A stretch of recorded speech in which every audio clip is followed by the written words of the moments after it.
México. De virreinato a caos, una historia de libertad atrapada.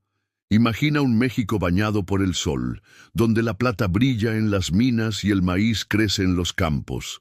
Es el siglo XVIII, y Nueva España es la joya del Imperio Español, un lugar de riqueza deslumbrante y de cadenas invisibles. Esta es la historia de cómo México pasó de ser una colonia a un país independiente y cómo, en el camino, los gobiernos, españoles, criollos, mexicanos, pisotearon la libertad de la gente común. Desde la perspectiva de quienes creen en el poder del individuo y el mercado libre, te invito a un viaje por un México que soñó con ser libre, pero tropezó con el peso de sus propios líderes. Agárrate, que esto no es el cuento heroico que te contaron en la escuela.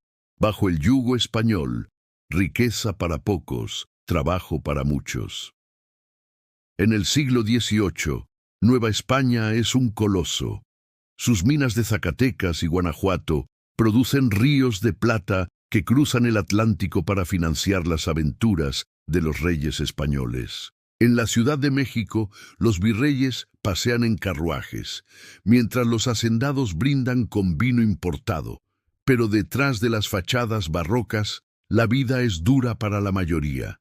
Los indígenas, que son más de la mitad de la población, trabajan hasta el agotamiento en minas y haciendas, pagando tributos al virrey y diezmos a la iglesia, que controla tierras tan vastas como reinos. Los mestizos, hijos de dos mundos, enfrentan un sistema de castas que los empuja a trabajos mal pagados. ¿Quieres vender tus tejidos en el mercado? Mala suerte. El comercio está restringido a los amigos del virrey y los barcos españoles tienen el monopolio. Los precios de las telas importadas son un robo, pero no hay competencia porque el Estado lo prohíbe. En este mundo, la libertad individual es un sueño lejano. Cada campesino que siembra maíz, cada artesano que teje un zarape, actúa para mejorar su vida, pero el Estado español le quita los frutos de su trabajo. Hay héroes anónimos, claro. Los comerciantes de Veracruz que, a escondidas, venden cacao a ingleses, burlando las reglas. Son ellos los que mantienen viva la chispa del mercado, comerciando como les da la gana, sin pedirle permiso a nadie. Pero el descontento crece. En 1808, Napoleón invade España, y el virrey pierde autoridad. Las ideas de libertad cruzan el océano, susurradas en las tertulias de los criollos, esos hijos de españoles que quieren un pedazo más grande del pastel. El escenario está listo para un cambio, pero no todo cambio es libertad. La independencia, nuevos jefes, viejos trucos. En 1810, un cura de pueblo llamado Miguel Hidalgo lanza un grito en Dolores. ¡Basta de españoles! Su revuelta prende como pólvora, con indígenas y mestizos soñando con un mundo sin tributos ni látigos. Hidalgo promete abolir la esclavitud y devolver la tierra a los campesinos, pero su rebelión es caótica, y pronto los realistas lo capturan. Le sigue José María Morelos, un líder con visión, que imagina un México donde todos sean iguales ante la ley. Pero en 1821, cuando la independencia finalmente llega, no es gracias a los campesinos, sino a un criollo oportunista, Agustín de Iturbide, que negocia con los españoles y se corona emperador. La independencia es una victoria, ¿o no? México ya no envía plata a España, pero los criollos toman el lugar de los peninsulares, viviendo en las mismas mansiones y explotando a los mismos campesinos. Los indígenas siguen sin tierras, y los mestizos sin oportunidades. El nuevo gobierno, primero un imperio y luego una república en 1824, promete grandeza, pero está quebrado. La guerra destruyó las minas, las haciendas están en ruinas y el comercio es un desastre. La solución: pedir prestado a banqueros británicos que cobran intereses como si fueran bandidos de camino real. Esos 16 millones de pesos de deuda se gastan en ejércitos y fiestas de los nuevos jefes, no en caminos o mercados para la gente. El mercado libre, esa danza de compradores y vendedores que podría hacer prosperar a México, está ahogado por impuestos y reglas. Los pequeños comerciantes que arriesgan todo para vender maíz o telas son los verdaderos héroes, pero el gobierno los ignora. En lugar de dejarlos trabajar, los líderes mexicanos se pelean como niños por el poder. Federalistas contra centralistas, unos queriendo estados libres, otros un gobierno fuerte en la capital. El resultado es un desfile de presidentes, cada uno más creativo para gastar lo que no tiene. Texas. Cuando el Estado empuja a la rebelión en el norte, Texas es un dolor de cabeza. Es un territorio enorme, pero casi vacío, con apenas unos miles de mexicanos. Para poblarlo, el gobierno invita a colonos angloamericanos en los 1820s, ofreciéndoles tierras baratas. Suena bien, pero hay un problema. El Estado mexicano quiere que estos colonos se conviertan al catolicismo, hablen español y, sobre todo, dejen de tener esclavos.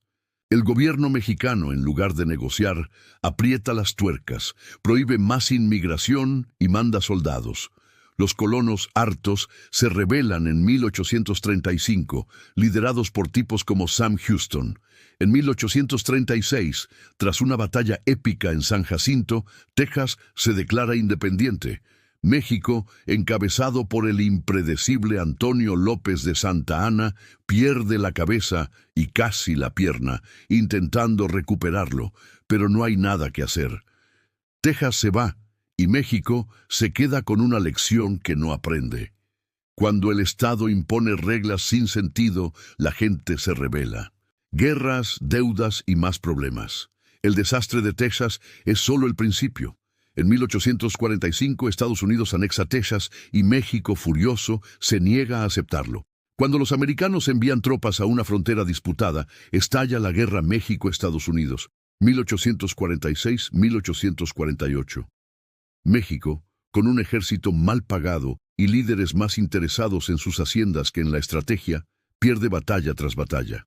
Al final, cede el 55% de su territorio, California, Nuevo México, Arizona, por un puñado de dólares y muchas lágrimas. Los verdaderos perdedores son los campesinos, reclutados a la fuerza para morir por una soberanía que no les da de comer. Mientras tanto, las deudas crecen como maleza. México pide prestado para pagar ejércitos, palacios y las deudas de ayer. Los banqueros europeos, oliendo sangre, prestan con intereses que harían sonrojar a un pirata. Cuando México no puede pagar, llegan los problemas.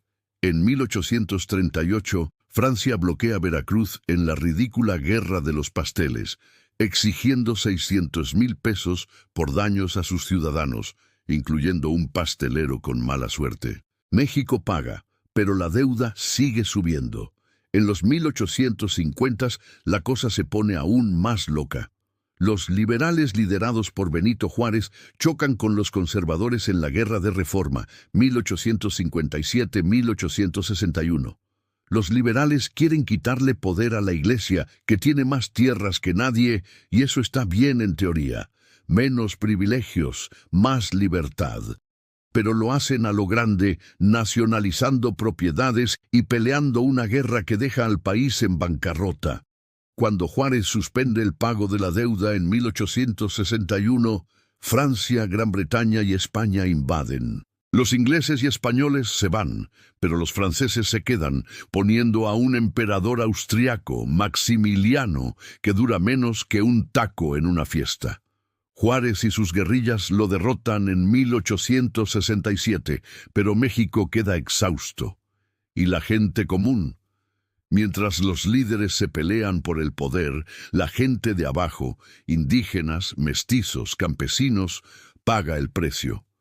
Son ellos los que mueren en las guerras, los que pagan impuestos para financiar deudas, los que ven sus tierras robadas por hacendados. El mercado, que podría hacerlos prosperar, está atrapado por reglas y corrupción. Pero hay destellos de esperanza. los vendedores de los tianguis que esquivan impuestos para llevar maíz a las familias, los contrabandistas que traen telas baratas desde Texas. Ellos son los que con ingenio y sudor mantienen a México a flote.